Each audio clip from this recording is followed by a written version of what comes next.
Hey everybody, Shane Presley here, Rock Paper Podcast. Thank you for checking out another brand new episode. Today's feature singer-songwriter, Dave Henson. Caught up with Dave a bit ago, and getting to know him a little bit better, and played a couple of tunes live acoustic and had a lot of fun with that. So hope you dig it. And you can come see Dave on Saturday night on October 4th at the Harmonie in Augusta, Missouri for a evening of it's acoustic singer-songwriter show. Dave will be out there with Shena Persons, Mike Heeter, and Justin Collie. Again, visit theharmonie.org today. And but the best part is it's a free show. No tickets required. Just show up, and I believe it's BYOB and kind of thing. So come on out and have a good time at Harmonie in Augusta, Missouri this Saturday night, October 4th. For everything else, visit davehensonmusic.com. Be sure to follow along with him on Facebook, Instagram, and TikTok. Sit back, relax, and enjoy this brand new episode with Dave Henson. The podcast is kind of like it's like a radio show that's not on the radio. It's on the internet. Does that make sense? Uh-huh. Yeah. That's also like my mom. It makes it sound more confusing, doesn't it? It sounds like this. This is Dave Henson, and you're listening to the Rock Paper Podcast with Shane Presley. Rock Paper Podcast. This is beat paper, paper covers rock. Rock beats is the Shane covers non-stop. Never know what new kind of guest that he's got coming at you. Live and direct on the spot. Could be rock, folk, country, or hip-hop, jazz. All kind of folks that he has. Could be an artist or a comedian to make you laugh on the Rock Paper Podcast. double-decker fudge round, rolling round town. Shane coming at you live and direct from ground zero. He's your hero, he's your bestie. Rock Paper Podcast with Shane Presley.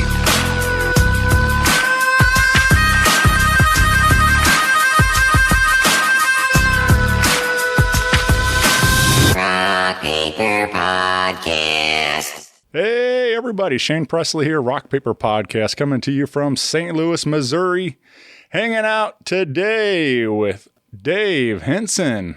Welcome to the show, man. Oh, thank you, Shane. Pleasure being here. Yeah, very excited about this. I say it a lot doing this show, but it's cool that the show continues to introduce me to new people.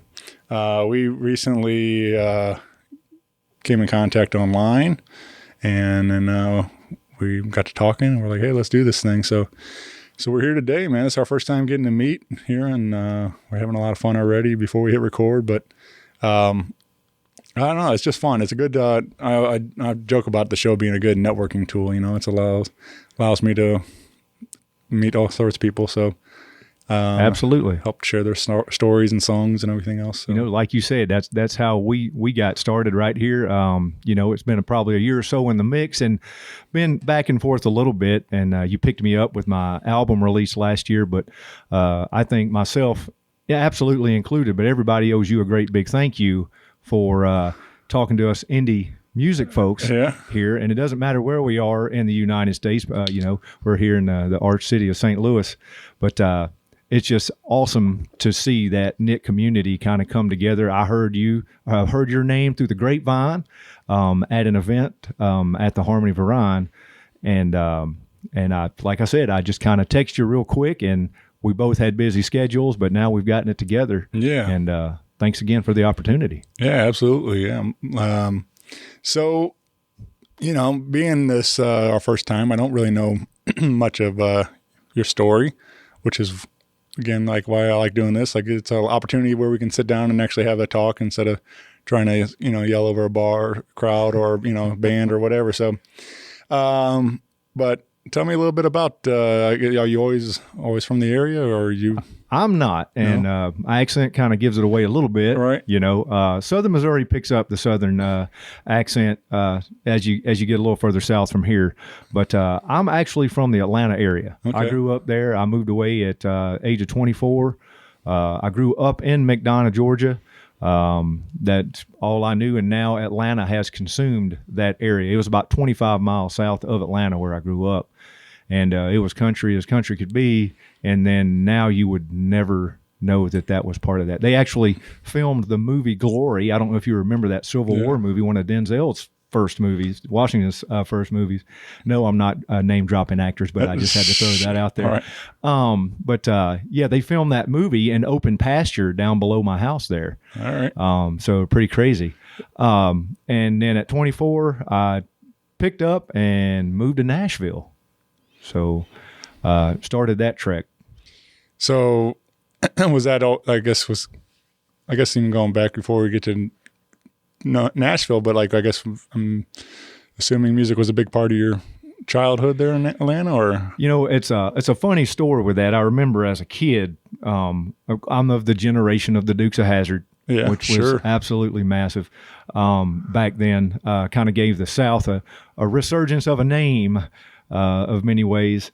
But I remember I had a little denim-looking record player. And it was just a plug-in record player, looked like a little suitcase you carried around with you. I believe it actually came from Sears. But I got that at a young age, and I just remember coming out when people would come over, and I would actually throw on Waylon Jennings and that Dukes of Hazzard song, and probably jumped out in my underoos more than I did anything else, because that's what kids wore for pajamas back then, and whatever superhero was my choice, and me singing in front of everybody that visited the house. And, of course, church played some role in that as well. I'm a lover of the classic hymns without a doubt. Mm-hmm. So, yeah. So then, what you just thinking that you're going to give it a shot and moving to Nashville, or was other stuff involved in moving to Nashville? No, I fell in love with the music. I started playing guitar in high school, and actually for one of my classes, well, nowadays they call it language arts. Back then we just called it English class. But the teacher was like, you need to pick out a poem and describe it and recite it for the class. And I asked if I could bring my guitar in and sing a song. And I chose John Anderson's Seminole Wind. Great song, yeah. And a little history on that song. John is from Apopka, Florida, and Disney came in and kind of built up all the land that he hunted and grew up on there near Orlando.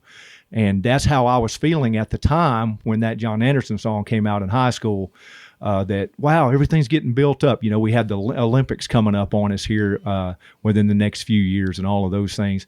And just things were just building up like crazy. So I took that song to heart, and I explained why. I was like, they're building up the land I love, and I want to use this song as my class. I guess I got an A on it back then. Right.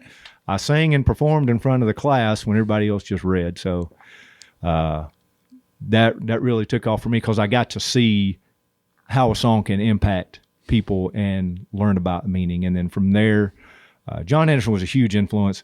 Merle Haggard, all of those guys, Waylon Jennings, anything of the 70s and 80s era, I was absolutely all over back then. Yeah. So. Yeah. Yeah, man. I feel like that today, very similar kind of thing. I feel like it's taken some time, but my hometown here in Wentzville, when I was out here, when I was born, and growing up out here, there was nothing. And then now it's so much, activity, everything's a neighborhood now and everything else. So it's just it's really weird to me that, it's still part of me, I still feel proud to be from this town, but it's it's not the same town anymore. And I feel so it's a really a strange transition period for me right now. I just recently moved. So it's had to get out of here. Had to get a little more room, and it was getting a little too crowded around here. So yep, change is tough. Yeah. But again, I think as it coincides with my story, that's when I started realizing the power of songwriting. Right. And you can always do cover songs, but writing is where my heart is. It started for me as journaling, just writing things down, and then my guitar playing kind of evolved with that. And then I'm like, okay, well, I can rhyme some lines. And so I started writing probably in my middle teens, 15, 16, 17 years old. And by the time I was in my 20s and had gotten a little bit under my belt and played a few times around town there at a couple of restaurants in the Atlanta area, I was just like, I'm ready to go. I want to stretch my wings, and that's kind of where Nashville fell into it, being 4.5 hours away, a drive. And I went up for a visit and played one of my songs at a writer's night with a lady named Debbie Champion, and she's actually still doing, 30 years later almost, she's still doing writer's nights, hosting writer's nights. I just played one a couple weeks ago, and she gave me her card and asked me to come back. And from the guy who's out of town to play Nashville and get that opportunity was just like, it was like, it's on now. So that was probably around 1997 or 8 that happened. And so I came home, and it took me a couple years, but I ended up packing up a guitar, a suitcase, and a backpack, and took off to Nashville. Yeah. So what's that like for you? Like, I mean, like, especially leaving hometown and getting there, being new to the city, and with hopes and dreams and all that. Nashville's saturated. Right. That's all there is to it. Everybody's there to do music. Everybody you talk to is there to do music. And for me, leaving home wasn't really that big of adjustment. I was ready. I probably waited too long, but life happens in some of those areas. You make mistakes, you learn, things set you back, you keep going. That could actually lead into a whole nother topic of a book that inspired me to start my album a couple of years ago and actually get back into music after a very extended break. So I didn't feel like I really left much behind other than new start, fresh start, something I can do. And I felt that really in Music City, if you're a musician, you already kind of walk in the door. You may not know anybody, but you have a whole lot of friends that understand you and why you're there. And that was tremendous for me because it's just a creative breeding ground everywhere you turn. And more now than ever. Like I said, I did take an extended break, but back then it was easy. You could still walk into a record label. You could still walk into a publishing company. There on Music Road, doors were not locked. It was just kind of at the cusp of like super international fame. Not that it wasn't big already with the guys from like Alan Jackson and of course Garth, who we always have to throw into the equation, Clint Black and some of those guys that really, paved the way in the 90s. It rebuilt the traditional, neo-traditional country music. And then that kind of dwindled in the early 2000s. And then the industry grew. But now when you walk the streets, everything's locked. You're not talking to anybody. So it's not a point of getting to go in and talk to somebody, is you have to start grassroots and hopefully you run into somebody. And that is the power of networking, just like your podcast. Yeah. Getting your name out there and staying involved. Right.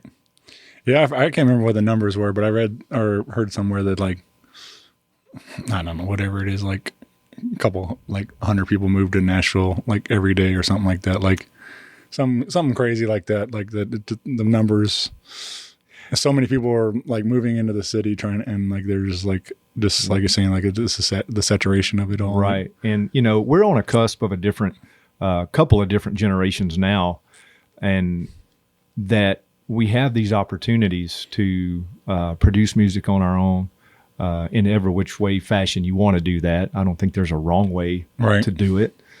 But not everybody's a talent, and that's always that way it has been. And you don't have to be the super talent to get a record deal either, or a publishing deal. It does rely heavily on your networking and your work ethic and what you're doing and how you're doing it. talent does play a role, but the most talented don't always get to the top. Oh yeah. You know? Sure. Yeah. I scratch my head a lot around like why some of my friends, you know, haven't been recognized like I feel like they should, you know. It's like part of it, I'm grateful that I still get to see them in the small clubs that I get to see them in, but at the same time, I'm like, you guys should be, you know, doing much bigger rooms and much larger touring and everything else. And I'm like, you know, just so many of them, I'm like, I don't get why people don't see what I see. Like, and so I would say there's a extremely high percentage of luck that goes along with every bit of making it in the music industry. You can work your tail off and be wonderfully successful, take care of yourself, and not have to work other than providing yourself with music. There's always an option for that. But as far as your national and international fame, that piece is that 1% or less than 1% that get there is luck is a major factor. And somebody told me that early on, and I was like, "No, you're crazy." I said, "We can base it all on work ethic and see what we can do," and that's not the case. Yeah, all right. So what led to your break then? Like, why did you said you stepped away from it for quite a while? I actually took a creative break. Yeah. I took off pretty good. I made some good friends. I was hanging around good people who were actually in industry spots. They were getting cuts on the radio, and I was writing and with a good group of friends. And I had a showcase at one night, and I just bombed it. And I went into it, and I had some writer's block. And so I was like, man, I need to just kind of sit back for a minute, re-energize. And in that time, life happens, you know. I got to work. I had a job. I worked for Gibson Guitar for about 10 years there in Nashville. Oh, very cool. And I worked for their Epiphone division, quality control. And my first job was tuning guitars. We inspected and tuned guitar. That was my gig. You would think that's a glorious job, and it is. It's absolutely wonderful. But man, you're worn out, and you really don't want to pick up a guitar again at the end of the day. So unless you're able to write songs while you're working, it kind of negates that part of it. And I was working with some guys. You know, the industry's a machine, and it picks people up and it spits them out. And some get here and some get there. And I was working with some guys, and these were, you know, bandmates, singers, writers, in Gibson there.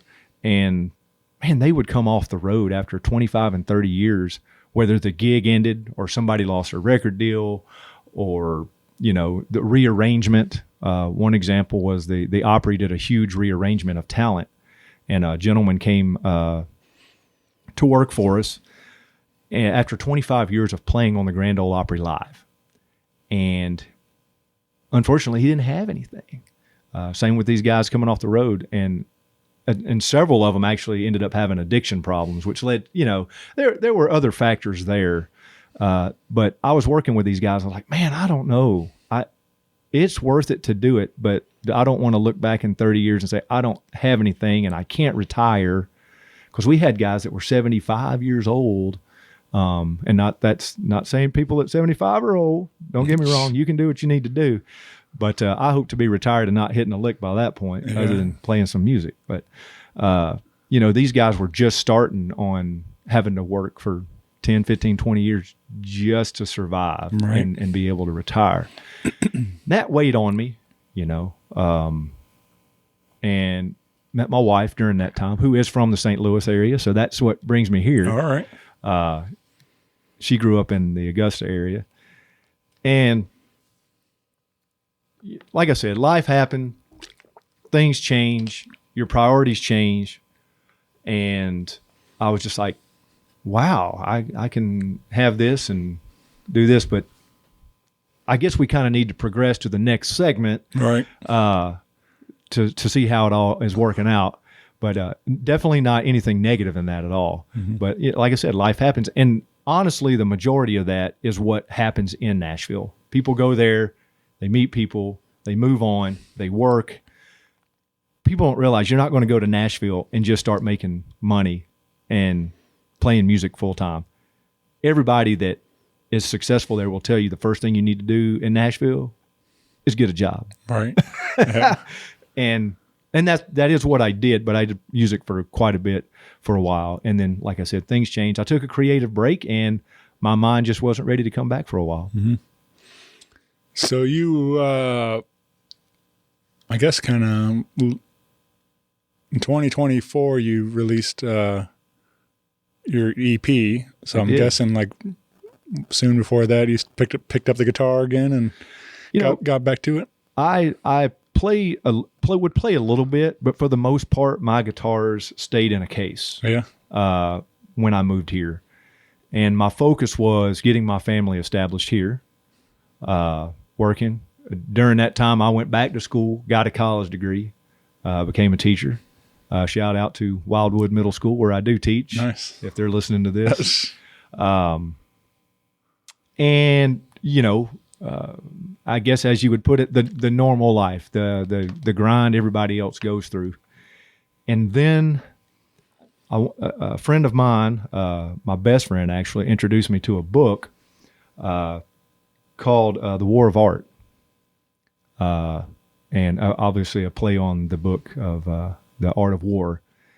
And it is all about the hero's journey and finding resistance when you're trying to do the things you love. And it's a short read. I recommend it for everybody. It's by Stephen Pressfield. Like I said, it's called The War of Art. And man, I started reading this book and this fire just lit in me. And it helped me realize, like, man, I need to do music. Every reason that I stopped doing it was just something in the way of something more beautiful, more dramatic, something bigger happening in my life. Wow, maybe you'll edit that broom falling out. It's all good, man. And so I got into a little bit more of his readings, nonfiction readings, and he has a series of books that coincide with that, finding your art, getting past the resistance. And this has to do with everything getting in the way, whether that be alcohol, maybe that is your job, maybe it's just you're making an excuse, maybe you're just not fit. But all of these things added up to me. It's like, man, the heck with this. I'm going to go do what I love. And I was at a position I could do that financially. And man, and I was going to record things that I had written 20 years ago. Mm-hmm. And out of the 6 songs on the EP, only 2 of those songs were from back then.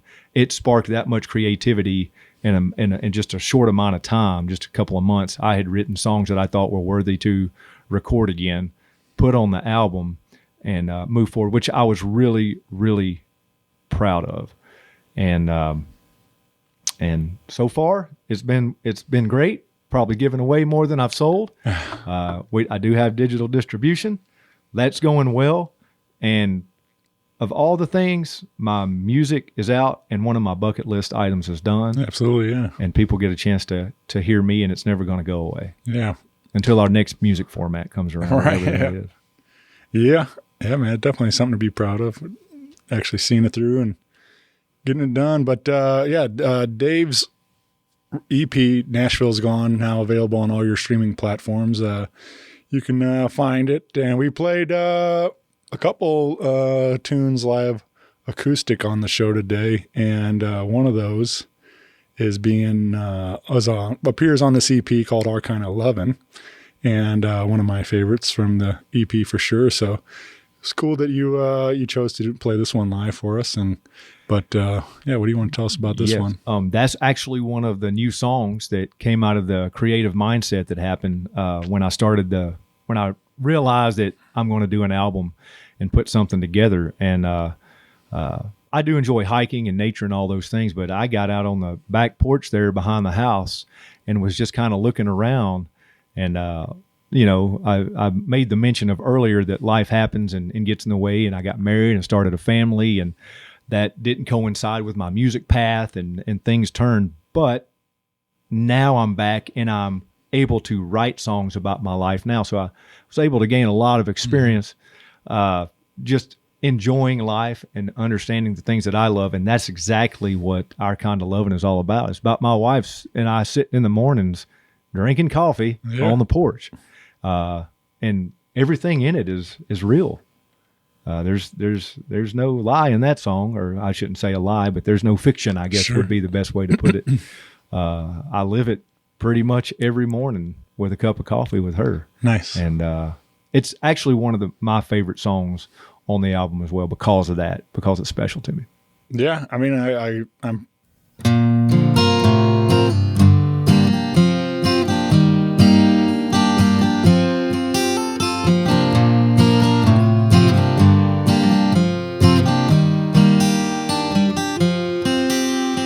like two addicts hooked on a fix, we drink our coffee sip by sip. The morning dove sings in the breeze, the sun shines down on that willow tree, planted one spring to grow with our dreams of raising a family between the corn and beans. And I can't think of one reason why I'd want to live another life without you. What would I do? You took a chance on a boy like me, all wrapped up in my own misery with no guarantees. Yet you still believe. Now there's a crop in the field, a bun in the oven. It ain't much, but girl, ain't it something? Yeah, this kind of living, our kind of loving.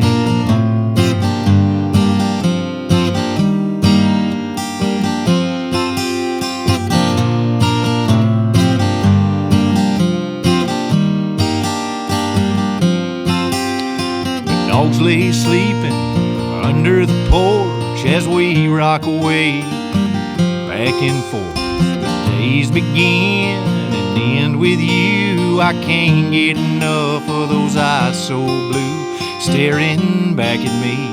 They leave me defenseless to your tender lips, saying gentle kisses. And I can't think of one reason why I'd want to live another life without you. What would I do? You took a chance on a boy like me, all wrapped up in my own misery with no guarantees. Yet you still believe. Now there's a crop in the field, cornbread in the oven. It ain't much, but girl, ain't it something? Yeah, this kind of living, our kind of loving.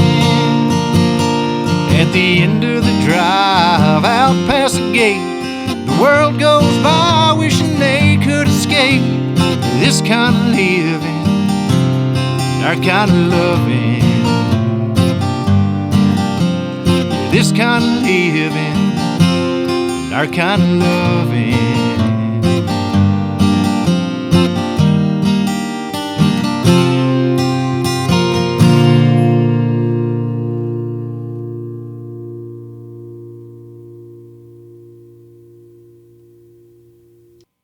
probably why I resonate to it like I did, because I mean, I'm not sitting on the porch drinking coffee. I don't drink coffee. It's not my thing. I don't know. I just, but she does. But but I'm very much there in that. In September we celebrate our 11th wedding anniversary. It's just like we just bought our first new house and stuff, and all these like things. So there's definitely a lot of life happening in our relationship, and that's how I feel like I resonate to the realness of these lyrics, and that I'm living out in my own life as well. Much appreciated. That the exact reason why I write. Yeah. I want somebody else to kind of feel the way I do sometimes. Yeah.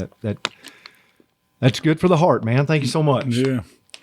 But we got that whole EP, and like I said, this is it's got a a lot more your full band arrangements on these songs and stuff, so you can check that out. And Absolutely. And I do want to say, Shane, that this was produced right here in St. Louis. We did hire a couple of session players remotely from Nashville to be on the album, but some really great local people here. Trenton Bilo Mixing out of St. Peter's helped extensively with the project. And Sawhorse Studios, I believe that's the name of it. Sawhorse Studios downtown. Yeah. I believe that's off Virginia Avenue. Yeah. Is where we went down to record the bulk of it. Made some great friends. Some of the local musicians that definitely helped out. Logan Miller, lead guitar. Tyler Dale did some acoustic guitar. And he actually helped out tremendously with the day of production, mapping things out for some guys. Joanna Sorenko and helped with some background vocals. She's a local important person, I would say, being on The Voice. Yeah.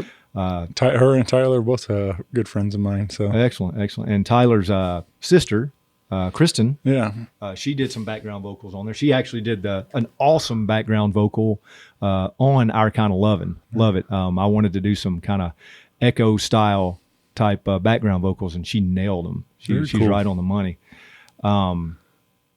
So yeah, and there's others. I know I missed you, and I'm sorry if I did, but that was my core here.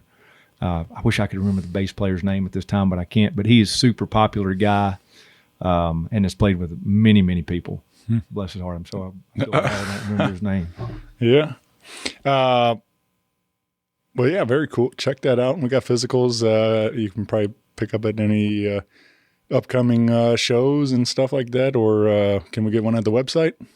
I don't really have a way to sell online at this point. We had that discussion of trying to manage all of our online stuff while working full time and trying to do music. I haven't set that up.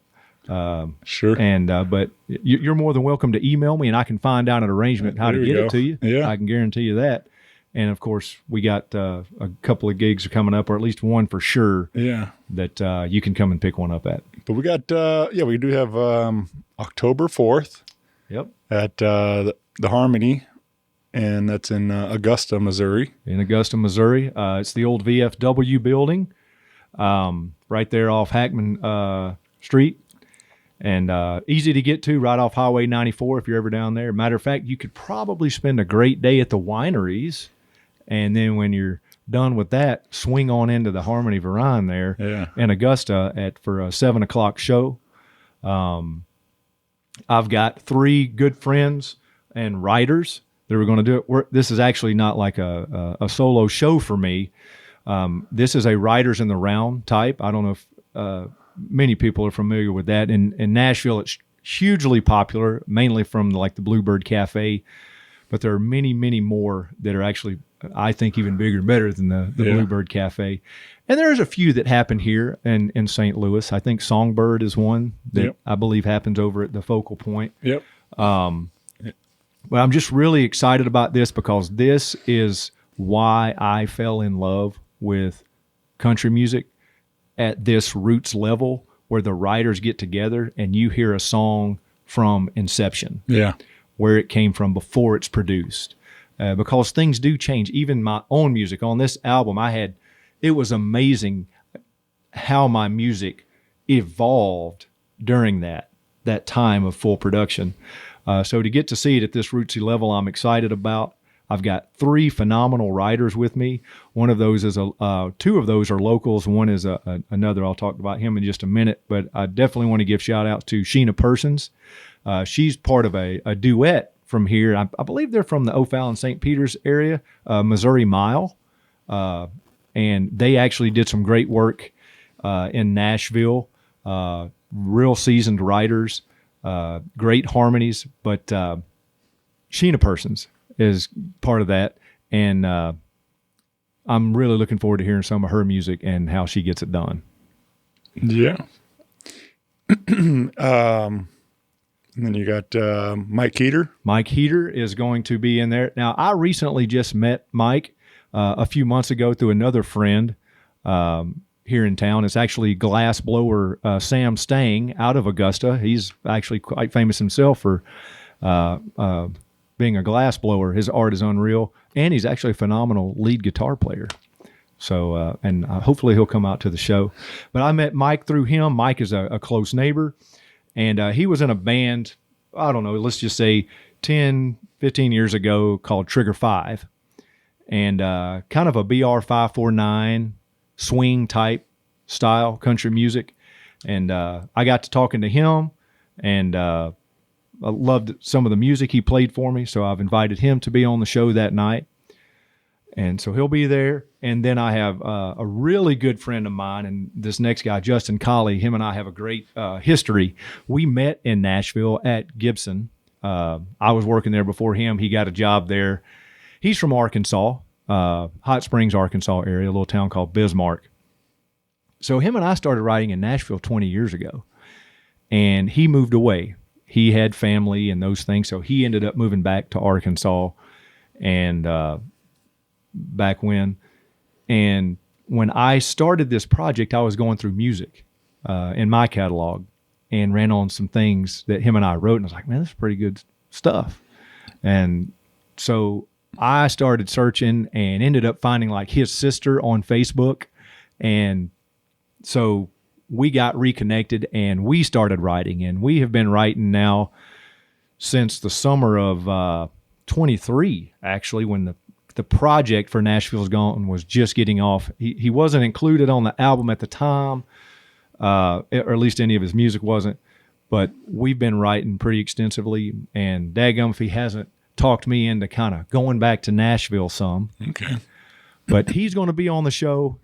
Just a short story for him. He's going to be on the show. Phenomenal writer. Can't say enough about him. And he's also kind of a movie star. Whoa. He has produced and had a role in a short film called Pretty Canoe that came out a few years ago. And he's actually finishing up production for another movie called Grind that he has a role in, a pretty good role. Nice. So he's kind of a dual threat. You know, he's Arkansas Elvis down there doing movies and songwriting and singing. But yeah. And just to throw another plug out there, he also has an album, an EP that came out beginning of this year called Behind Bars. And three of the songs, the first three songs on that EP, him and I wrote together. Oh, right. So I would recommend you go in and check that out. And we're real proud of that work too. Yeah. Very nice. Do we need tickets or cash at the door? Or you know what? When I was setting up this show with the Harmonie, they were like, how do you want to do tickets? And I said, I think we should do a free show. Free show. So the venue's relatively small. I think it seats up to about 200 people. And I would love to get the house full. I told them I could. I feel like I know enough people to get around and have played a little bit with a small group of folks around town to hopefully get that many in there. I would love that if that could happen. That would be a true blessing if we could, sell out a free show. Yeah. It sounds kind of strange, right. doesn't it? Yeah. But it is free, and they do have a bar there, so come in. Only thing I would ask, that being that it's a songwriters type show, we're not looking to party or anything. We're there for the music, and we're going to tell stories about the songs. So it should just be a really cool opportunity to see local musicians and some not so local musicians show you what roots music really looks like. Yeah. Yeah. I love that stuff. Like that's, for 3 years I ran a, showcase, and, I would do like, 3 riders on stools, monthly. And we did that, like I said, for 3 years, no repeats. And occasionally I would try 4, like for one night we did like a special thing where we had like both of them were duos. Mm-hmm. And then, so it was kind of like made sense to put all 4 of them up on stage. So, yep. But yeah, anyway, I had a ton of fun doing that, booking that show. And those were some of my favorite memories, like of actually, producing those events and making that happen. But yeah, we, like many things, excuse me, with COVID and stuff, like the bar that I was doing at shut down and all that. So I've been looking for a new home and trying to revive it eventually, but it hasn't happened yet. So, Okay. but that's one of my goals is to, get back to where I can do fun stuff like that with my friends, songwriters, and because I just like, that's why I asked you to play live on the show, acoustic today. It's like, I love hearing the raw, stripped down version of these songs and the stories behind them and all that stuff. So Right. Before it loses my mind, I remembered the bass player that played on my album because I was really proud of it. His name is Zeb Briskovich. Oh, yeah. I know and Zeb. he's well known. For sure. He has played quite around a lot. So like I said, I really didn't spare anything. I think I got St. Louis's best to help me out with the album. Yeah, that's a great cast. As far as the show goes coming up, I think that's my main goal for this is I want to bring this style of show and hopefully make it more prominent in the St. Louis area. We don't see it. Like I said, it exists. I'm not saying it doesn't. Please tell me wrong if I am, because I haven't found it yet. But we do have a large community of writers that are itching to come out. And like I said, this is the part where, we have writers that have extreme talent, but they may not be the artist talent that you think. But coming in and listening to them and telling their stories, or them saying that they had somebody else sing their song, that's a big deal. Mm-hmm. And that's what I want to promote more than anything, is that opportunity for us songwriters in general. Yeah. Well, you mentioned Justin, Collie, and you two co-wrote another tune together we played live, and it's called That Damn Song. That's exactly it. Imagine that damn song. Backstory on that song, we were actually working on another song. So like I said, he lives down in Arkansas, and we've met a few times back and forth in Nashville, writing and doing a couple of writers' nights there. But we stay in contact, I would say, almost daily, if not every other day. Writing songs, sending lines, something's always going on. Well, we were talking about another song, and he said, well, that damn song won't leave me alone. And I said, well, there's our next hook. Right. Yeah. And the premise is, we all know how a song gets stuck in our head. But I think the bigger premise of that is what about those songs that I would say almost haunt us, that brings back a memory, a lost love, something important in your life, that core memory that means something. And I just think that hook resonated. And as soon as I heard that, it was just like, yeah, that damn song. And it stuck.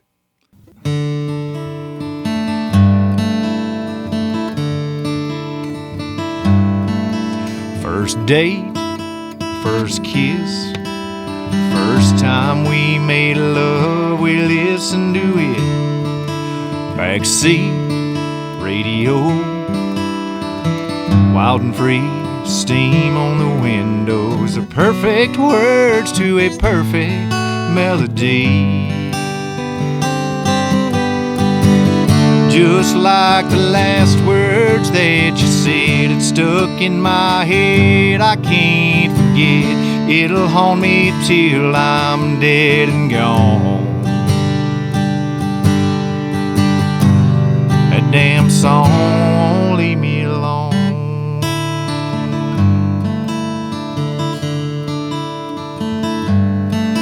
Last time we spoke, summer was over and you had to go.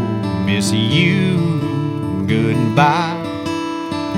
Standing at the end of the drive, it was playing as I watched you fade away.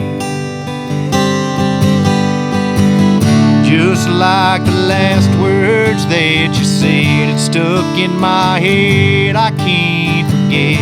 It'll haunt me till I'm dead and gone.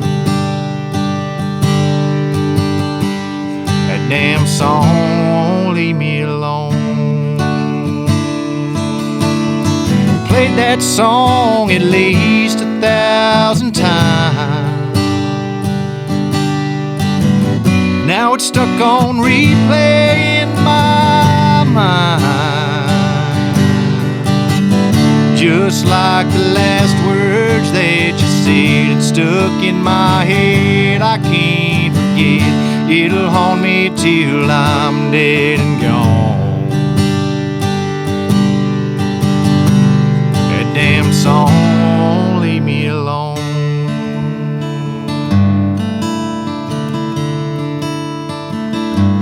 It ain't your eyes, it ain't your green, it ain't your scent still in the wind, it ain't your touch, it ain't how long your sweet memory lingers on and on and on.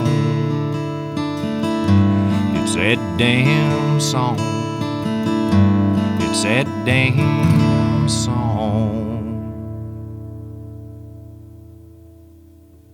What was the damn song that for you that you were thinking about? Like, what? Man, I've got so many. Yeah. I will say there is one song that I do remember, and this was kind of way back when I was a teenager, early 20s, I guess.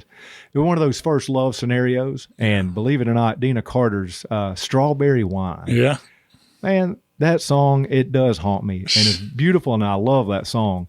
But every time I hear it, man, that takes me back down memory lane thinking of this one particular girl. Yeah. Yeah.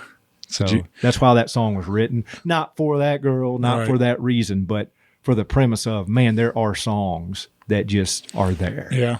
I figured you had to have something that you tap into to write, about it. So it had to be some kind of memory there. I can't tell you where all the ideas come from. I'm a believer in the muse. Those music gods up there, they send us gifts constantly. And for us to be able to tap into that and be given the opportunity to arrange it right to what we think is the best way to get it out is truly a gift. Yeah.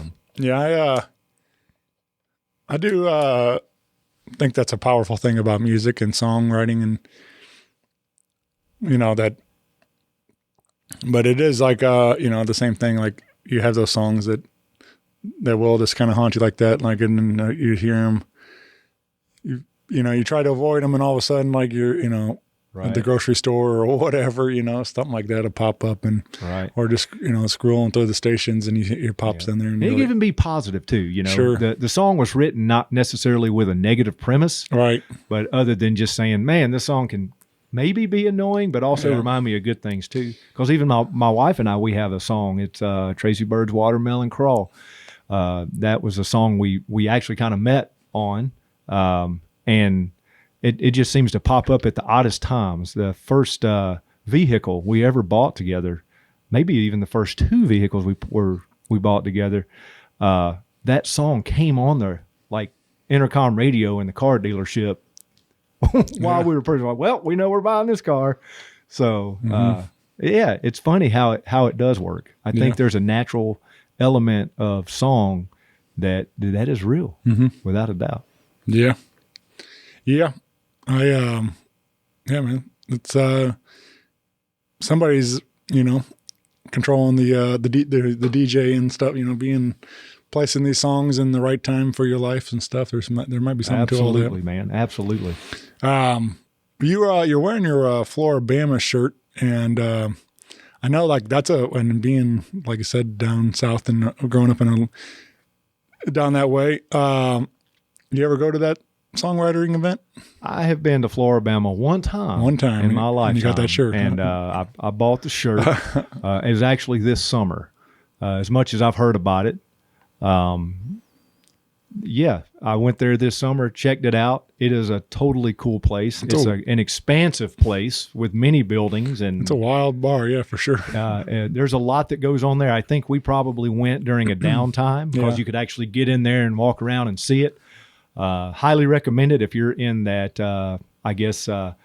Pensacola, Mobile, Alabama area region down there. Yeah.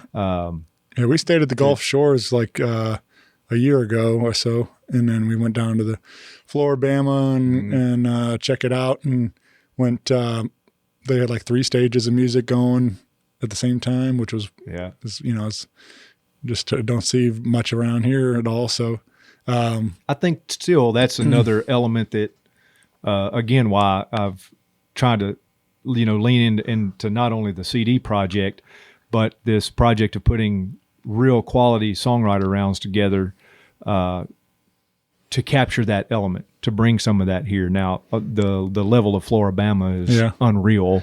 You got major artists that go down there just to put on shows. Big giant name. Kenny Chesney does it. And then you have guys like Riley Green, who's now emerging to be a huge contender in country music.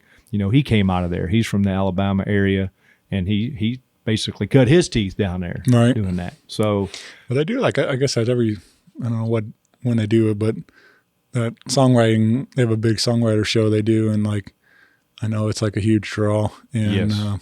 Plenty of festivals. I would love to see some large festivals pop up here. Yeah. We have some small ones. Sure. And we have some good gatherings, but I'd like to see a larger presence here. Yeah. Yeah, I agree. I'm with you. See if we can make that happen. You got, so that damn song, is that available anywhere? Is that on Justin's record? Or? There is me doing a little acoustic version of it on YouTube. You can find it. And I can't remember if I put it on there as a short. Yeah. And probably did that by accident, not going to lie. Trying to just put a video on there. Yeah.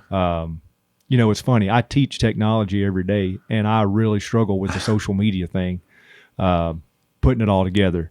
Because it's a lot of work to get it right and segment it and make it what you want it to be and all those things. But I did put that damn song out as a me and my acoustic. If you want to look at me doing it with my acoustic guitar, you have at it.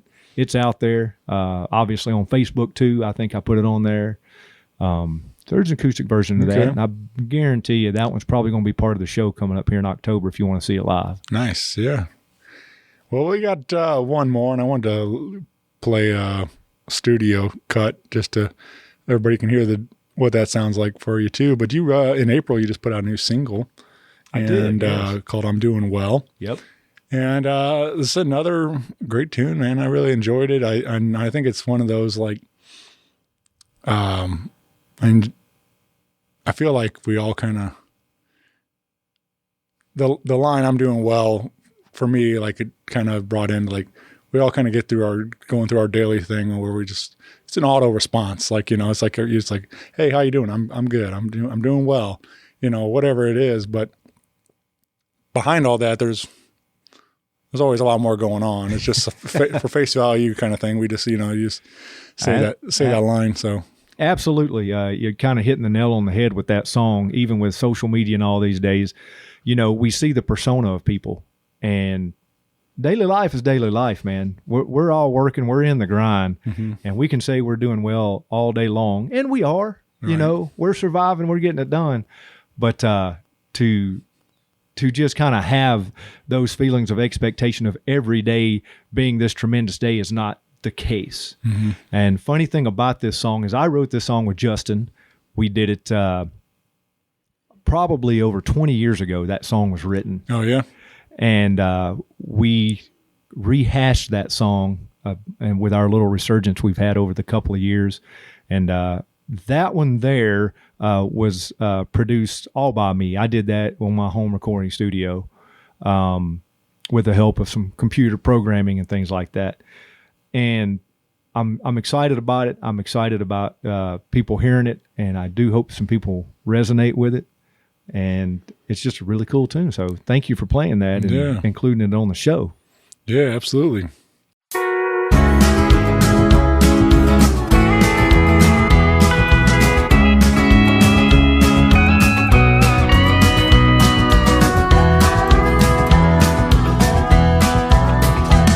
Well, I hit the floor running to go sit on the interstate.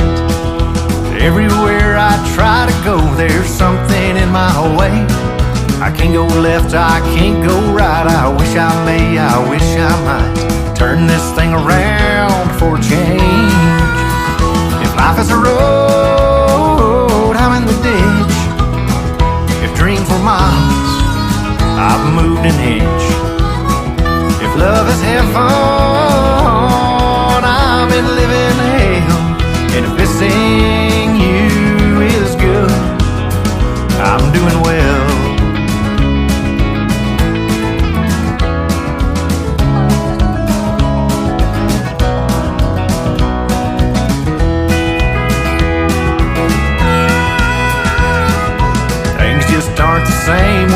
get home and you're not there. I pick a spot out on the wall and I just sit and stare. I don't do this, I don't do that. You say that you're not coming back, even if I was a millionaire. If life is a road, I'm in the ditch. If dreams were miles, I've moved an inch. If love is heaven, I'm in living hell. And if missing you is good, I'm doing well. This never-ending circus wheel keeps spinning me around. I might as well be painted up 'cause I feel like a clown. It's hard to walk through life when you're crawling on your knees, and it sure ain't easy being me. If life is a road, I'm in the ditch. If dreams were miles, I've moved an inch. If love is heaven, I'm in living hell. And if missing you is good, I'm doing well. I'm doing well.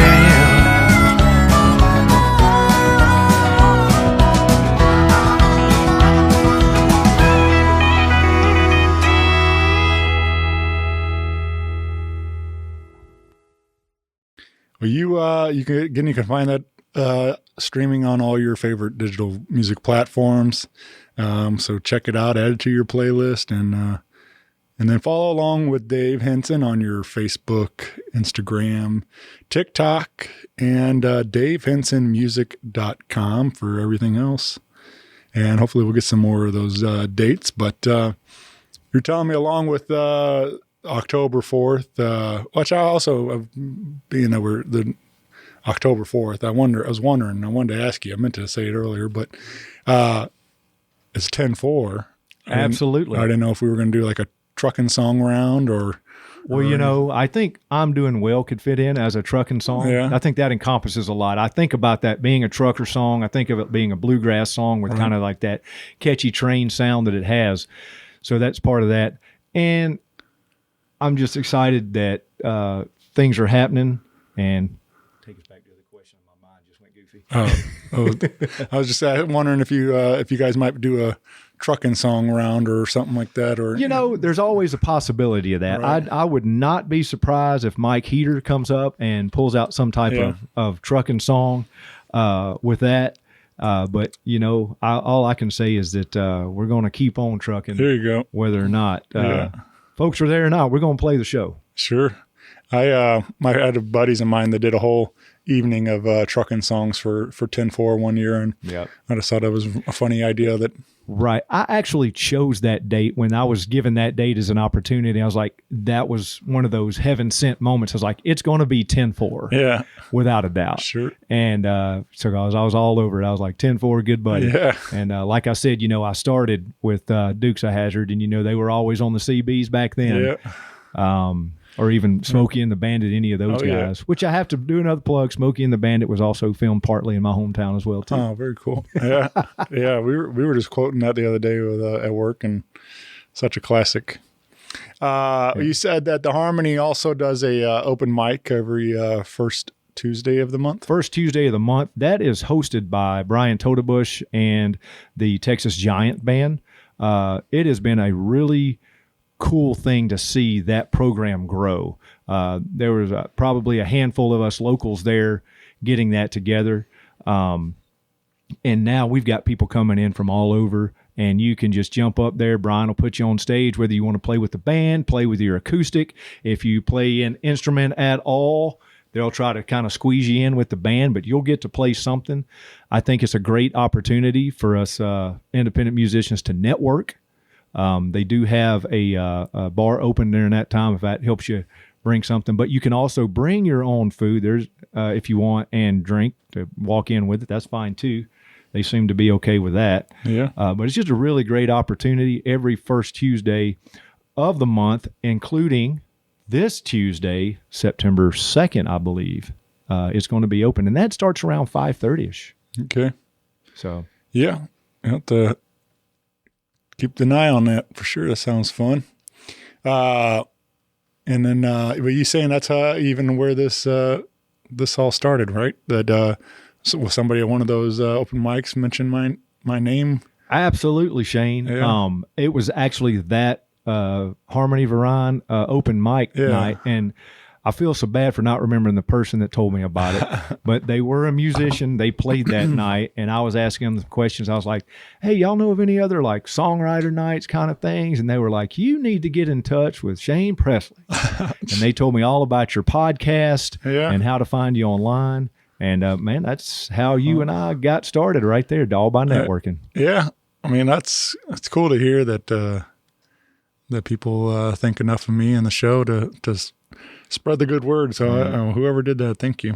I tell you what, it's it helps more than you know, and it's a blessing to have folks like you that come out, want to listen to us, know what's going on, have your thumb on the scene, and tell us about it, because we need as many people as we can to come to our shows and be a part of what we try to put together. So thank you for having me on the show today and this opportunity.